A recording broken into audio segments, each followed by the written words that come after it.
नमस्कार। समय हो चला है देश विदेश की 5 बड़ी खबरों का, जिसमें बात होगी भारत की जाबाज महिला सैनिकों की जो पलक झपकते ही आतंकियों को कर देती हैं जमींदोज।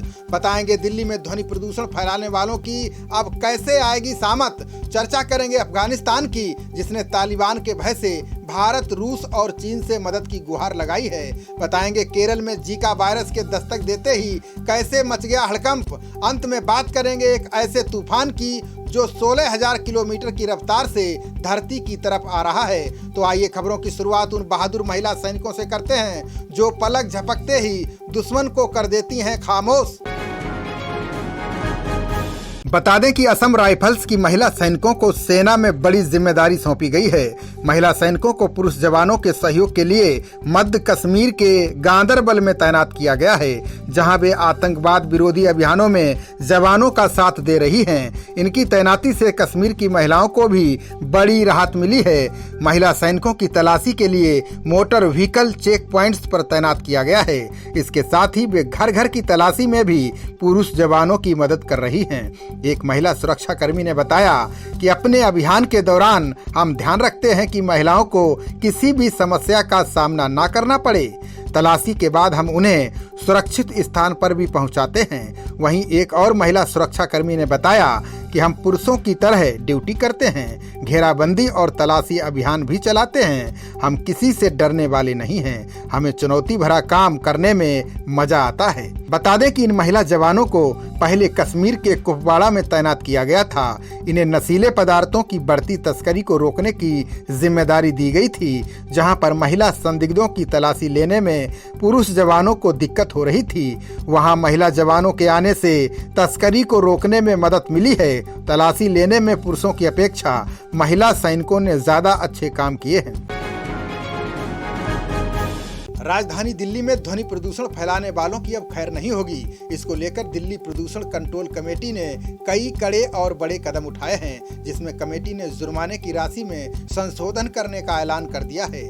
नए नियमों में अब जनरेटर सेट के ध्वनि प्रदूषण को लेकर भी कार्रवाई के आदेश दिए गए हैं। इसके अलावा अब ध्वनि प्रदूषण फैलाने वाले संयंत्र को जब्त भी किया जाएगा। दिल्ली प्रदूषण कंट्रोल कमेटी के संशोधन के अनुसार अब लाउड स्पीकर्स और पब्लिक एड्रेस सिस्टम से ध्वनि प्रदूषण पर 10,000 रुपए का जुर्माना वसूला जाएगा। वहीं 1,000 kVA के डीजल जनरेटर सेट पर 1 लाख और कंस्ट्रक्शन इक्विपमेंट से ध्वनि प्रदूषण पर 50,000 तक का जुर्माना लगाने का प्रावधान किया गया है। इसके अलावा 62.5 से 1,000 kVA के डीजे सेट पर 25,000 रुपए का जुर्माना देना होगा और उपकरण को सील कर दिया जाएगा।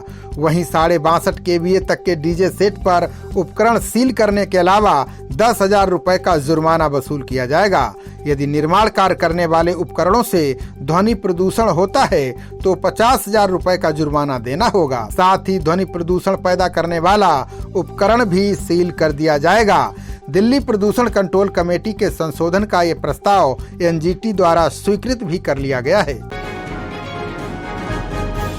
अमेरिकी सेना की विदाई के बाद से तालिबान ने अफगानिस्तान में हमले तेज कर दिए हैं। इसी बीच तालिबान ने दावा किया है कि उसने देश के 85% हिस्से पर अपना नियंत्रण स्थापित कर लिया है, जिसके बाद घबराई अफगान सरकार ने भारत, रूस और चीन से मदद की गुहार लगाई है। एनएसए हमदुल्ला मोहिब ने कहा है कि हमारा देश रूस, चीन और भारत की सेनाओं सहित बाकी देशों से किसी भी आतंकवाद विरोधी अभियान के समर्थन का स्वागत करता है। वहीं उन्होंने नाम लिए बिना ही पाकिस्तान को नसीहत भी दे डाली। उन्होंने कहा कि किसी भी बाहरी देश को अफगान सरकार के आंतरिक मामलों में हस्तक्षेप नहीं करना चाहिए। उन्होंने कहा कि हम निश्चित रूप से चीन, भारत और रूस से सभी बाहरी भागीदारों से तकनीकी सहायता का स्वागत करते हैं। वहीं मॉस्को में आयोजित शांति सम्मेलन में तालिबान के एक शीर्ष नेता शहाबुद्दीन डेलावर ने घोषणा करते हुए कहा कि अफगानिस्तान का 85% क्षेत्र हमारे नियंत्रण में आ गया है।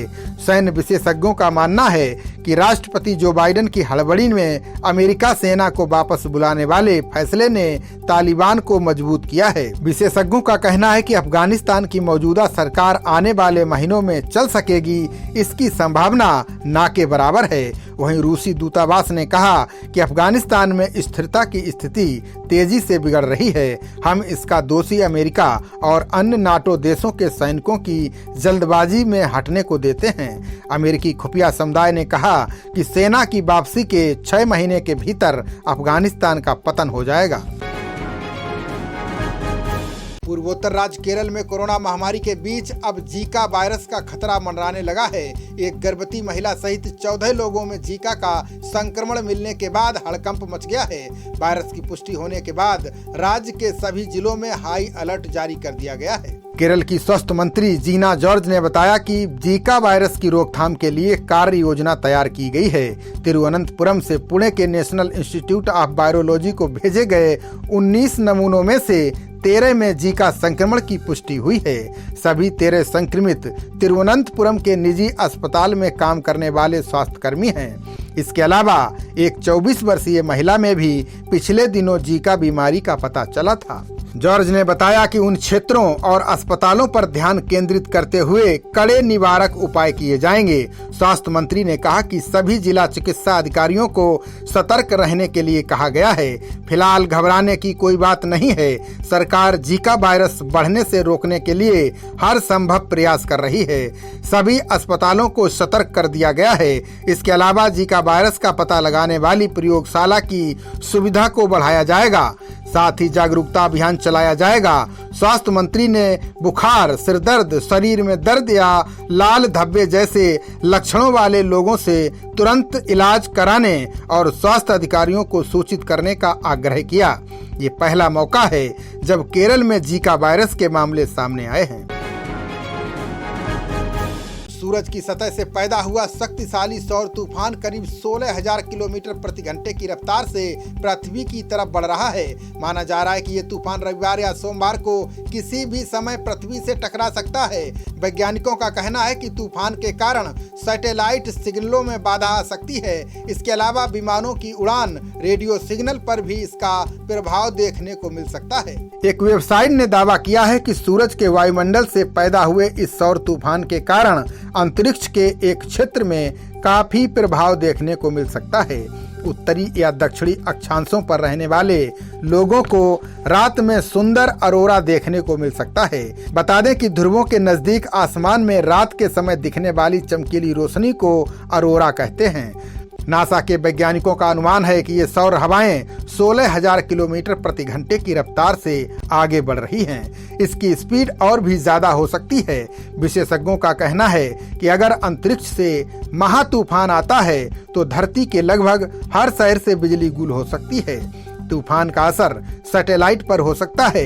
इससे GPS navigation, mobile phone signal और सैटेलाइट टीवी में रुकावट पैदा हो सकती है।